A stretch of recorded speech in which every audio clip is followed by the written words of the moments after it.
السلام عليكم ورحمة الله وبركاته. كسو دوادا warbixin gaar ah oo ku saabsan Cali Buuno Qorane shan dacwadood oo uu wajahayo barasaabka Gaarisa. Barasaabka ismaamulka Gaarisa ee gobolka Waqooyi Bari dalka Kenya, Cali Buuno Qorane iyo afar sargaal oo ka tirsan xafiiskiisa oo saakay la soo taagay maxkamadda Milmani ee magaalada Nairobi ayaa lagu soo oogay eedeymo musuqmaasuqa. Saraakiisha lala xiray Qorane ayaa kala ah Ibrahim Nuur Malow oo ah madaxa canshuuraha, Cabdi Shaale oo ka tirsan waaxda fulinta ee dowladda hoose iyo Axmed Cabdullaahi Aadan oo ah madaxa xisaabaadka dowladda hoose. Dhammaantood waxay beeniyeen inay musuqmaasuq ku kaceen. Inkastoo kiiskan uu sii socon doono, haddana barasaabka Gaarisa waxaa lagu sii daayay lacag damaanad ah oo gaaraysa $32,000 waxaana laga joojiyay shaqadii uu xafiiska ka hayay ee ismaamulka Gaarisa. xariga mas'uuliyiinta waxaa amray dacwad oogaha guud ee dalka Kenya Nuruddin Haji tabaaqadii toddobaadkii la soo dhaafay kadib markii uu sheegay inay ku tuhmeen in ay si khaldan loo isticmaalay lacago loogu talagalay mashaariic horumarineed. warqad ka soo baxday xafiiska dacwad oogaha Kenya ayaa lagu soo bandhigay qodobo loo cuskaday xariga madaxdan iyo nooca ay yihiin dacwadaha lagu soo oogay. Nuruddin Haji ayaa bayaankiisa ku sheegay in baaritaankaasi ay sameeyeen koox madax bannaan oo lagu ogaaday qodobada soo socda. in ismaamulka Gaarisa loo qoondeeyay lacag dhan $233,505 oo shilin oo qayb ka ahayd dhaqaale loogu talagalay ismaamulada Kenya.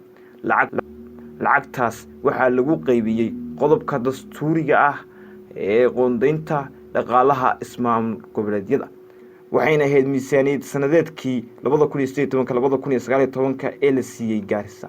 waa mashruuca horumarinta magaalooyinka oo loo qaybiyey dhammaan ismaamulada kana baxay bangiga dhexe ee Kenya.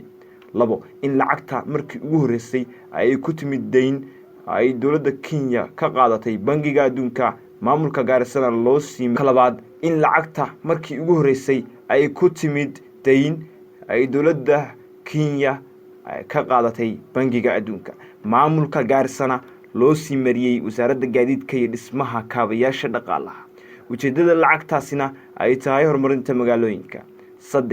in lacagta la sheegay ay ahayd mid si gaar ah loogu qoondeeyay 3 mashruuc oo kala ah dhismaha suuqa Qoraxay ee magaalada Gaarisa, dib u habeynta iyo dayactirka wadooyinka muhiimka ah ee Gaarisa, iyo dhismaha iyo hagaajinta meelaha biyo mareenka ah iyo hareeraha wadooyinka. in lacagta halka lagu bixin lahaa mashaariicdaas gaarka lagu weeciyay meelo kala duwan loo isticmaalay. in lacagtaas halkii lagu bixin lahaa mashaariicdaas gaarka ah lagu weeciyay meelo kala duwan oo kalena loo isticmaalay intii u dhaxaysay Febraayo 2019 iyo ilaa September 2019. in hawlaha sharciyadaas ah ee lacagtaas loo adeegsaday ay fududeeyaan Ibrahim Nuur Malow oo ah madaxa maareynta dhaqaalaha ismaamulkaas, Maxamed Axmed Cabdullaahi oo ah madaxa canshuuraha, Cabdi Shaale oo ka tirsan waaxda fulinta ee dowladda hoose, iyo Axmed Cabdullaahi Aadan oo ah madaxa xisaabaadka dowladda hoose. in mudane Cali Buuno Qorane oo ah barasaabka ismaamulka Gaarisa uu 21 Agosto 2018 yahay qofka mas'uulka ugu sareeya ka dowlad goboleedkaas sida uu ku xusan qodobka 179 farqadiisa afraad ee dastuurka ee loo meelmariyay sanadkii 2010. waajibaadkiisuna yahay inuu hogaamiyo howlaha dowladda hoose, sidaas awgeedna ay tahay in lagala xisaabtamo maareynta mashaariicdaas maamulkaas. maxay yihiin dacwadaha ay wajahaan saraakiishan? nooca dacwadaha ay maxkamaddu ku wajahayaan Cali Buuno iyo madaxda kale ee ismaamulka ka tirsan waxaa sharaxaya dacwad oogaha guud, waxayna kala yihiin: abuurashada waxyaabo aan jirin si loo galo dambi dhaqaale, taasoo ka dhan ah qodobka 47 farqadiisa 3 iyo qodobka 48 ee sharciga lambarka 3 ee la dagaalanka musuqmaasuqa iyo dambiyada dhaqaalaha oo la meel mariyay 2003. caddayn la soo bandhigay ma jirto.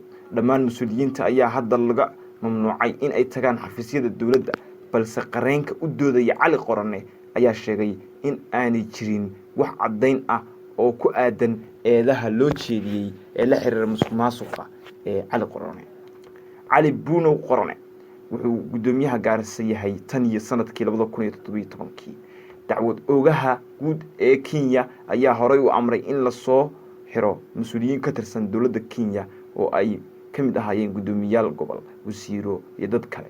dadkaas dhammaantood waxaa loo jeediyey eedo la xiriira musuqmaasuq iyo isdabamarin lagu lunsaday dhaqaalaha dowladda. intaas ayaan kusoo gabagabeynayaa warbixinta ku saabsaneyd Cali Buunow Qorone oo ah guddoomiyaha ismaamulka Gaarisa.